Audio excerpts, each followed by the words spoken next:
En un TAC de tórax, la paciente presentó una masa pulmonar derecha. Los médicos tratantes, que fueron producto de una junta oncológica de la clínica, lo envían para una reestadificación.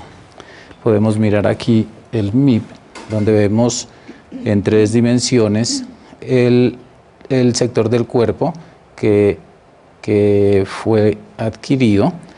Y ya pasando a las otras imágenes, estas son una secuencia de imágenes de cortes coronales donde vemos de adelante hacia atrás los diferentes cortes, de adelante hacia atrás, y obviamente sobresale una lesión hipermetabólica altamente intensa, muchísimo más obviamente que lo que podemos ver en el hígado, y que era la causa por lo cual le pidieron el CT, pero no para diagnosticar este tumor, sino para ver si había otras lesiones a distancia. Afortunadamente para pues ya es el estudio de fusión, y miramos nosotros que la única lesión que la paciente tenía era la masa nodular, que estaba muy bien representada obviamente en el TAC anterior, y esta paciente obviamente el reporte fue lesión única pulmonar izquierda, altamente ávida de FDG, obviamente consistente en lesión tumoral única. No había lesiones en mediastino, no había lesiones contralaterales, no había lesiones hepáticas, no había lesiones esplénicas y no había lesiones óseas. Si nosotros miramos después, nos vamos al campo del cierre que le hicieron quirúrgico. Aquí vemos los clips quirúrgicos en la región rectal, y vemos que no hay actividad metabólica perilesión del sitio de la rafia de donde resecaron el tumor. En esta paciente pues fue muy interesante porque probablemente esta paciente vaya a la resección quirúrgica y obviamente después a un complemento de quimioterapia adyuvante. Pues ya nos había hablado el doctor Obando de esto, pero es importante volver a recalcar que el papel del FDG con CT es muy importante en la detección de enfermedad recurrente, tiene una altísima evidencia científica y probablemente es una evidencia, aunque un poquito menos que en cáncer pulmonar, llega a ser 1:1. Entonces es muy importante en la detección de enfermedad recurrente, en la valoración de masas residuales postquirúrgicas, residuales post-radioterapia, localización de recurrencia en pacientes con elevación del antígeno carcinoma embriónico, como era en este caso, y obviamente para una reestadificación antes de la resección quirúrgica de la recurrencia local o metastásica. Hay mucha bibliografía al respecto, y los compendios bibliográficos hacen que el papel del FDG PET-CT en la detección de recurrencia intraabdominal extrahepática tenga una sensibilidad muy alta, 88, una especificidad súper alta, 94, y una precisión o exactitud del 99%, que es mucho más cuando nosotros queremos evaluar recurrencia extraabdominal y o metástasis hepáticas. Bueno, entonces indicación sine qua non, elevación del CA, porque ya 2/3 de los pacientes presentan recurrencia cuando este antígeno empieza a elevarse y se le puede diagnosticar el sitio de la recurrencia. Es una técnica con un potencial y un valor muy alto en la planeación de radioterapia, como ya nos habían dicho antes. Y aunque la evidencia se iba acumulando desde muchos años antes, ahora ya está indicado que radioterapia trabaje conjuntamente con nosotros y se base en la planeación de sus pacientes. Generalmente aumenta el campo de radiación y evita también radiaciones que no eran lógicas, para evitar daños y posibles eventos adversos en esos pacientes. El segundo paciente que tuvimos es un paciente con CA de lengua. CA de lengua en un hombre de 72 años. A este señor le hicieron una biopsia en octubre del 2011 y la biopsia reportó de una adenopatía cervical izquierda, metástasis de SEA mal diferenciado de célula grande pleomórfica. Al paciente, en su examen, le encontraron una lesión en lengua que fue biopsiada, SEA escamocelular moderadamente diferenciado, y fue llevado en ese mismo mes a hemiglosectomía izquierda. La patología, SEA escamocelular mal diferenciado infiltrante a plano muscular sin invasión vascular, no había invasión perineural y las líneas de resección fueron negativas. Le hicieron un vaciamiento de cuello izquierdo donde sacaron 15 ganglios y todos fueron reportados negativos para tumor. Eso fue algo extraño porque en los estudios previos de ecografía y de TAC, que ya tenía valoración prequirúrgica, había muchas adenopatías y de ahí fue positiva la biopsia inicial. Al paciente lo enviaron para estadificación. Podemos mirar nosotros, la primera sorpresa es que en cuello izquierdo vemos muchas lesiones muy altamente ávidas, muchísimo mayor avidez que la del hígado, muchas lesiones en campos pulmonares y lesiones también paratraqueales e iliares. Si nosotros vamos ya más al sector correspondiente, podemos mirar en cuello en el TAC se ve evidencia de masas ganglionares cervicales izquierdas que son muy ávidas y prácticamente involucraban las estaciones 2, 3, 4 y 5 del cuello izquierdo. Miran ustedes la gran actividad de todas las cadenas ganglionares cervicales izquierdas y la correlación con el TAC o con la TAC.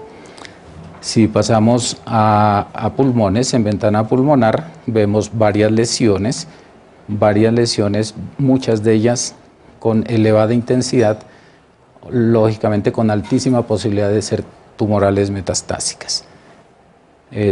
Pues obviamente es la adquisición del PET, la adquisición del TAC y la imagen fusionada, donde se ve perfectamente que las lesiones de mayor tamaño son altamente ávidas de FDG y consistentes en lesiones tumorales por metástasis de SCA de lengua. Hay que anotar que estos SEA escamocelulares son muy ávidos de FDG, ¿no? al igual que sus metástasis. Esta es una aproximación mayor, pero también veíamos que hay unos nódulos subcentimétricos de distribución aleatoria en campos pulmonares que prácticamente no concentraban FDG, pero que no descarta también que sean metastásicos. Ante el cuadro clínico, eso se considera que sean metastásicos. Entonces, en tumores de cabeza y cuello, la indicación de FDG con el CT es muy importante, ya que 25% de los tumores de cabeza y cuello son de SCA de lengua y cavidad oral. Obviamente que para la estadificación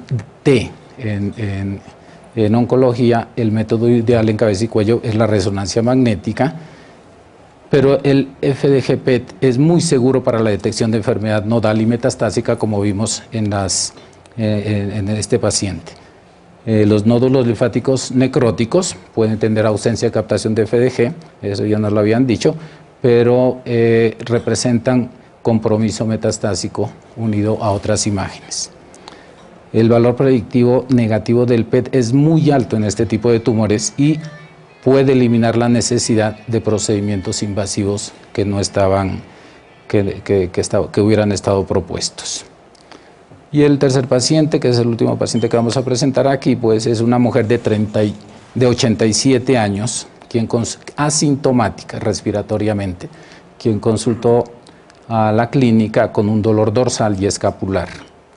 En el TAC se le encontró un nódulo pulmonar en el lóbulo superior derecho y en la revisión que se hizo en la Junta Oncológica se encontraron adenopatías mediastinales e iliar derecha.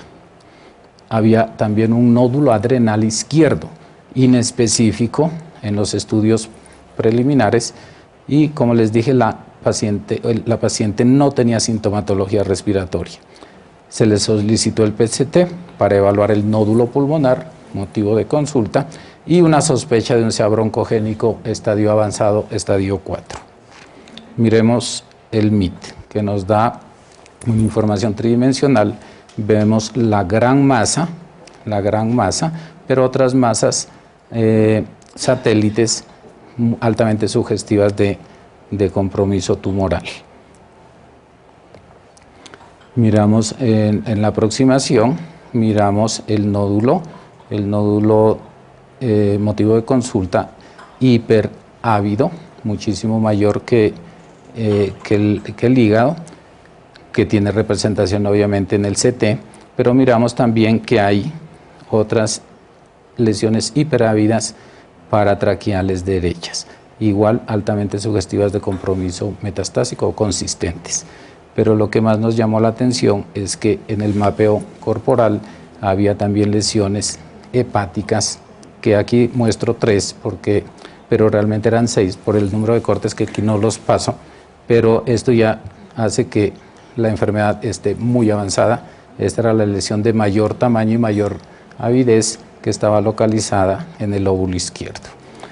Y si seguimos explorando más, nosotros vemos que la paciente tiene una fractura patológica en T7, muy ávida, también consistente en lesión tumoral metastásica.